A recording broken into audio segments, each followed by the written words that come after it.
Assalamualaikum warahmatullahi wabarakatuh. Apa kabar teman-teman semuanya hari ini? Semoga teman-teman dalam keadaan sehat dan bahagia. Pertama-tama, Ustazah ucapkan selamat pada teman-teman semuanya yang sekarang sudah naik ke kelas 3.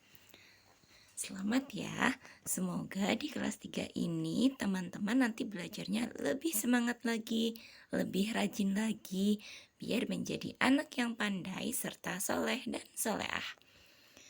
Teman-teman, di kelas 3 ini teman-teman akan belajar PAI bersama dengan Usyuli. Dalam pembelajaran PAI, ada banyak sekali yang bisa kalian pelajari. Tapi dalam pelajaran yang pertama kita akan belajar tentang Nabi Muhammad SAW teladanku. Kira-kira isinya tentang apa ya teman-teman? Yang pertama, kisah keteladanan Nabi Muhammad SAW. Nabi Muhammad SAW dikenal sebagai Sayyidul Anbiya, yang artinya pemimpin para nabi dan rasul Allah. Nabi Muhammad memiliki kejujuran dan kecerdasan. Banyak sifat mulia yang dimiliki oleh Nabi Muhammad sejak beliau masih kecil. Karena akhlak mulia itulah yang menjadi keutamaan bagi Nabi Muhammad SAW. Ketika lahir, Nabi dalam keadaan yatim. Ayahnya, yaitu Abdullah, meninggal saat Nabi masih dalam kandungan ibundanya. Dan ketika berumur 6 tahun, ibundanya, yaitu Aminah, juga meninggal dunia.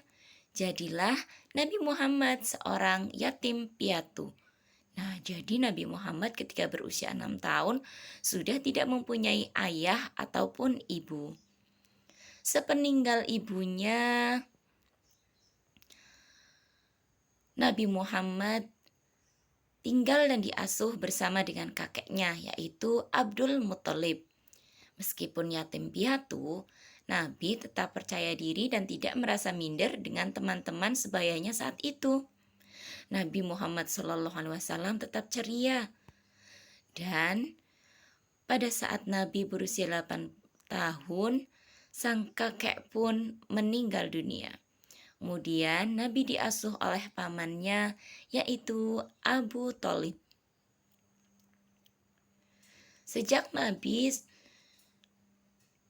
kecil Nabi memiliki sikap yang mandiri.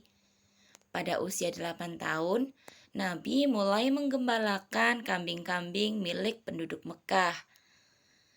Karena kejujurannya, banyak penduduk Mekah yang menitipkan kambingnya untuk digembalakan oleh Nabi Muhammad SAW. Dan upah hasil menggembala tersebut digunakan oleh Nabi untuk memenuhi kebutuhannya sehari-hari. Nabi memang seorang yang sangat mandiri. Pada saat Nabi berusia 12 tahun, Nabi ikut pamannya berdagang ke Syria. Nabi diajak oleh pamannya untuk menemaninya juga untuk belajar berdagang. Pengalamannya berdagang sejak usia muda menjadikannya lebih mandiri.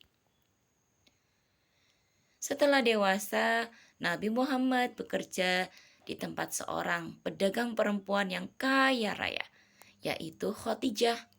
Nabi menjalankan tugasnya menjualkan barang dagangan Khadijah dengan sangat baik dan penuh tanggung jawab.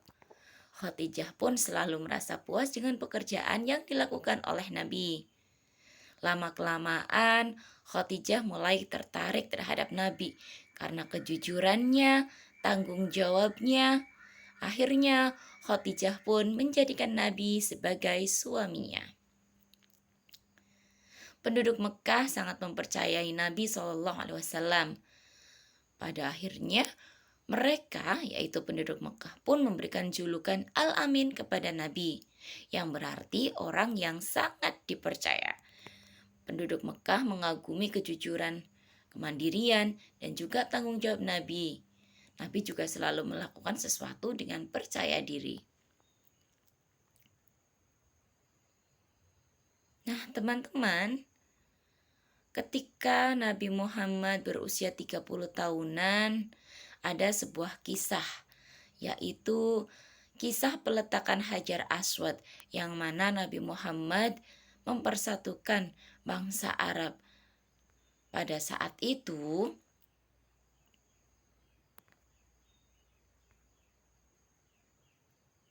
terjadi sebuah banjir yang menenggelamkan seluruh kota, termasuk kota Mekah. Karena akibat banjir tersebut, Ka'bah menjadi kurang terawat. Kemudian masyarakat Mekah merenovasi Ka'bah. Untuk merenovasi Ka'bah, orang-orang Quraisy membangun kembali dan bergotong royong membangun kembali Ka'bah untuk menjaga kehormatan dan kesucian situs peninggalan leluhur mereka, yaitu Nabi Ibrahim alaihissalam.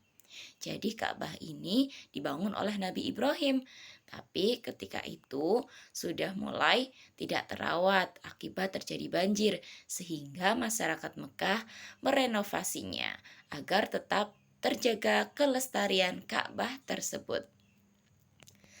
Pada awal perenovasian, masyarakat Ka'bah bersatu padu. Mereka saling bahu-membahu untuk membangun kembali Ka'bah tersebut. Namun, ketika pembangunan memasuki tahap-tahap akhir, yakni proses peletakan Hajar Aswad, mulai terjadi perselisihan di antara mereka. Mereka mulai berselisih pendapat. Siapa kira-kira tokoh di antara mereka yang layak, yang pantas mendapatkan kehormatan untuk meletakkan Hajar Aswad sebagai tanda peresmian penyelesaian renovasi. Dan setelah diresmikan dapat digunakan kembali. Banyak sekali pendapat yang bermunculan dan saling simpar siur. Kebanyakan di antara mereka masing-masing saling ingin mengedepankan pemimpin dari kelompoknya sendiri. Sehingga akhirnya Nabi Muhammad pun mengajukan usul, bagaimana kalau siapapun yang besok pagi datang paling awal ke tempat pembangunan, maka dialah yang berhak atas kehormatan untuk meletakkan Hajar Aswad. Masyarakat pun menyetujuinya. Mereka yakin bahwa apa yang disampaikan oleh Rasulullah itu adalah jalan terbaik bagi mereka semua, dan itu adil. Dan keesokan harinya, ternyata yang datang paling pagi dan paling awal adalah Nabi Muhammad sendiri. Maka itu artinya Nabi Muhammadlah yang berhak meletakkan Hajar Aswad sebagai tanda peresmian Ka'bah. Namun rupanya Nabi Muhammad bukanlah seorang yang egois. Nabi kemudian membentangkan sorbannya dan menaruh Hajar Aswad di atas sorban tersebut.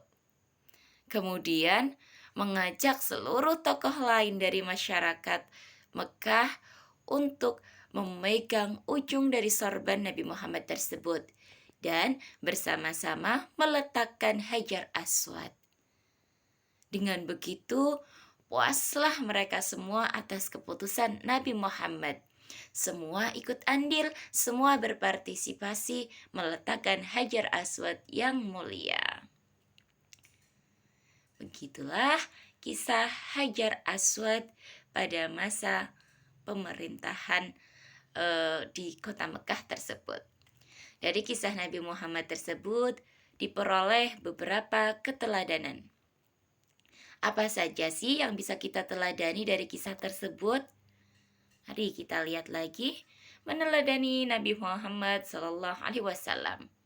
Yang pertama, dari kisah-kisah tersebut kita bisa tahu bahwa Nabi Muhammad adalah seorang yang memiliki akhlak yang mulia, yang merupakan keutamaan dari Nabi Muhammad. Yang kedua, Nabi Muhammad adalah orang yang tabah dalam menghadapi segala rintangan dan penentangan ketika berdakwah. Seperti yang kita ketahui, Nabi Muhammad ketika berdakwah banyak sekali mendapatkan rintangan dan juga penentangan dari masyarakat Mekah. Namun Nabi tidak pernah putus asa dan tetap melanjutkan dakwahnya. Yang ketiga, bahwa Nabi Muhammad seorang pemberani yang meyakini kebenaran agama Islam yang dibawa olehnya. Lalu, apalagi ya teman-teman, teladan yang bisa kita teladani dari Nabi Muhammad? Ya, Nabi Muhammad adalah seorang pemimpin yang adil, mandiri, percaya diri, dan mau menghargai pendapat orang lain. Dan yang kelima, Nabi senantiasa menyeru dan menyebarkan perdamaian. Itulah beberapa keteladanan yang bisa kita teladani dari kisah Nabi Muhammad SAW. Dan pada kesempatan kali ini, kita akan meneladani dua sikap, yaitu sikap mandiri dan sikap percaya diri yang dimiliki oleh Nabi Muhammad SAW. Bagaimana sih caranya kita melakukan sikap mandiri dan percaya diri pada kehidupan saat ini? Nah, teman-teman, ada contoh sikap mandiri. Yang namanya sikap mandiri itu melakukan segala sesuatu sendiri sesuai dengan kemampuan. Contohnya apa sih? Contohnya nih, kalau teman-teman punya PR atau punya tugas sekolah, dikerjakan sendiri tanpa meminta bantuan orang lain. Yang kedua, ketika kalian mau belajar, ketika kalian mau sekolah, kalian menyiapkan perlengkapan sekolah sendiri. Kemudian anak mandiri juga suka membantu orang tua. Contohnya yang perempuan suka membantu ibu menyiram tanaman, yang laki-laki bisa membantu ayah memandikan burung, ataupun kalian bisa bersikap mandiri dengan cara membereskan tempat tidur sendiri ketika pagi hari, mandi sendiri, makan tidak perlu disuapin. Nah, itu adalah contoh dari sikap mandiri. Ustazah yakin teman-teman kelas 3 semuanya sudah mandiri ya, karena teman-teman semuanya adalah teman-teman yang keren. Kemudian, contoh sikap percaya diri. Contoh sikap percaya diri adalah yang pertama, berani mengakui kesalahan. Jika teman-teman merasa pernah berbuat salah, maka kalian jangan malu untuk mengakui kesalahan. Yang kedua, berani menyampaikan pendapat. Contohnya, apabila di kelas nih, kalian belajar sama ustazah. Ustazah menanyakan sesuatu, memberikan kesempatan kalian untuk berpendapat. Maka kalau kalian tidak malu dan berani menyampaikan pendapat, itu termasuk anak yang percaya diri. Kemudian termasuk contoh anak yang percaya diri yaitu apabila ketika seulangan kalian tidak menyontek, tidak mencontek saat ulangan, itu juga termasuk contoh sikap percaya diri. Kemudian apabila di kelas nih kalian siapa yang berani maju ke depan untuk menceritakan kisah Nabi Muhammad? Terus kalian ada yang berani maju dan bercerita, itu juga termasuk sikap percaya diri. Jadi teman-teman, kalian harus memiliki sikap mandiri dan sikap percaya diri karena itu termasuk akhlak terpuji yang merupakan akhlak Rasulullah yang patut kita teladani dalam kehidupan sehari-hari. Demikian teman-teman materi PAI untuk hari ini. Terima kasih atas perhatian teman-teman. Jangan lupa sholat 5 waktu, semangat belajar dan menjaga kesehatan. Ustazah akhiri, wassalamualaikum warahmatullahi wabarakatuh.